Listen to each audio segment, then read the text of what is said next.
Hello mindful foodies, Inga from Health Origins here. Don't you love a good sweet chili sauce? I know I do.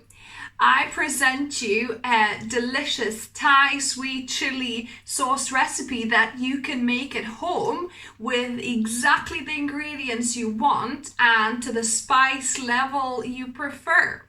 So let's begin. So we're gonna start by chopping our ingredients. So here I've got one red pointed pepper, or you could use bell pepper, that I've roughly chopped.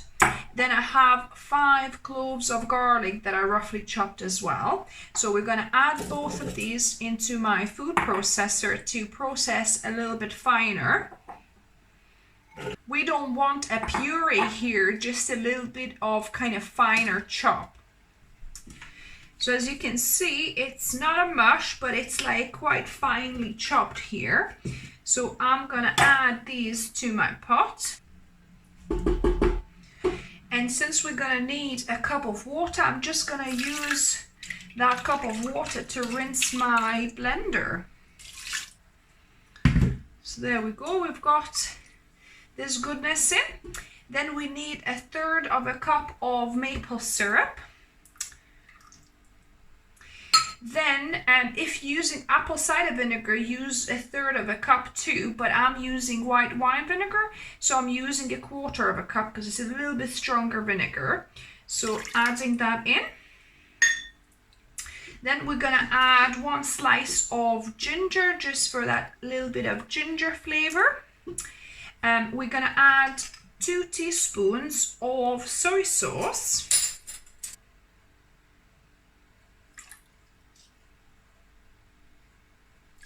We're also gonna add 1 teaspoon of salt. So this is 1/2 teaspoon. So I'm gonna add 2 of these. And then lastly, we want our chilies. So you could use fresh chilies. So you could use 1 or 2, spicy chilies. Or I'm gonna use 1 tablespoon of gochugaru flakes, which is like your mild chili. So I'm gonna add 1 tablespoon of that because this is a mild chili, and about 1/2 teaspoon of the red chili, the spicier chili. You can adjust to your spice preference, but we don't like it too spicy, so that should be okay for us. So that's our mix. I'm gonna put this on heat. I'm gonna get it to boiling, and we're gonna simmer it for about 5 to 10 minutes. So as you can see, my sauce got to the boil. I'm gonna simmer it for about 7 minutes. So it's been 7 minutes simmering. I'm gonna reduce it just slightly. I'm gonna remove the ginger piece. So to thicken the sauce right now, we're gonna need to make a slurry. So I've got 2 tablespoons of water here, and we're gonna use arrowroot powder, arrowroot starch, or you could use tapioca or potato starch. At a pinch, you can also use corn flour, but corn flour is a bit more kind of white, not see-through, but it will work as well. So we need about 1 tablespoon of arrowroot or tapioca or whatever other starch you're using, and we're gonna make a slurry from it, and we're gonna add to the sauce and give it a mix, and we let it get back to simmer, and that should thicken it, and our sauce will be done. If you're using corn flour starch or corn flour, then maybe simmer it for a minute or 2. But with tapioca or arrowroot, you literally need to get it to simmer, and that is done. As you can see, it's nice and thickened now, and it will thicken even more when it's cooling. So it's definitely all gone to boil. I'm gonna just switch it off.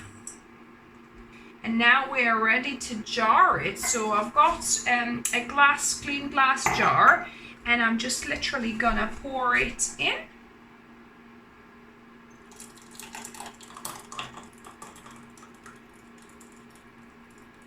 This is nice. Look at that, how perfect. So this amount is perfect for a 350 ml jar. So obviously, you know, you can double or triple the recipe if you're making it so that you can make 2 or 3 of these at the same time. So the sauce has cooled down a little. As you can see, it's got a beautiful kind of texture, not too thick, not too thin. The beauty with making your own sauce, that if you like it thicker, you could, you know, maybe add less water when you're boiling. If you like it thinner, obviously you can add a bit more. And the same with spice, you know, if it's too much, you could add less chili and make it a milder sauce. So I'm going to do an experiment. So I've got a store-bought sweet chili sauce. You can see this one is from Sainsbury's, and you can see it's a little bit more kind of watery, sorry, like a white looking. It's because actually it does use tapioca starch, but anyways, we're gonna compare the 2 sauces, the homemade and the store-bought, and see how they compare. So just, as you can see, much less chili and much more kind of watered down tapioca kind of mixture. As you can see, that's much more garlic and actual chili and pepper, more substance, whereas there it's mainly just kind of watered down version of it. So let me give these a taste test. So this will be interesting. So first of all, I'm gonna taste test the store-bought version of sweet chili sauce. So here we go.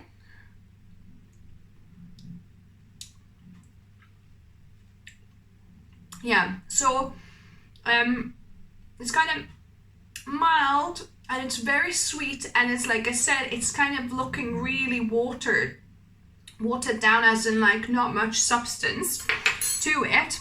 And now let me taste test my home made one. So there we go.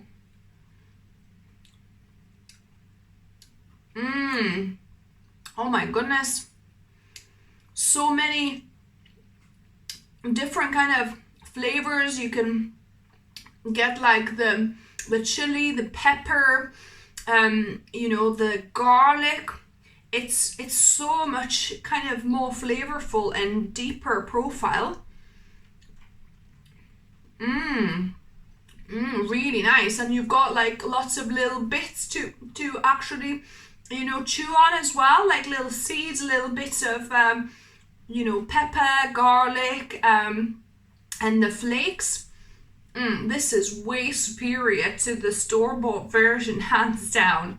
So let me know if you try this recipe, how you found it. Did you find it better than the store-bought version? Give me a thumbs up if you like the video. If you're new here, welcome, and subscribe for more videos and experiments on Wednesdays and Sundays. And as always, remember, food is fuel, so be mindful of what you put in the body. Until next time.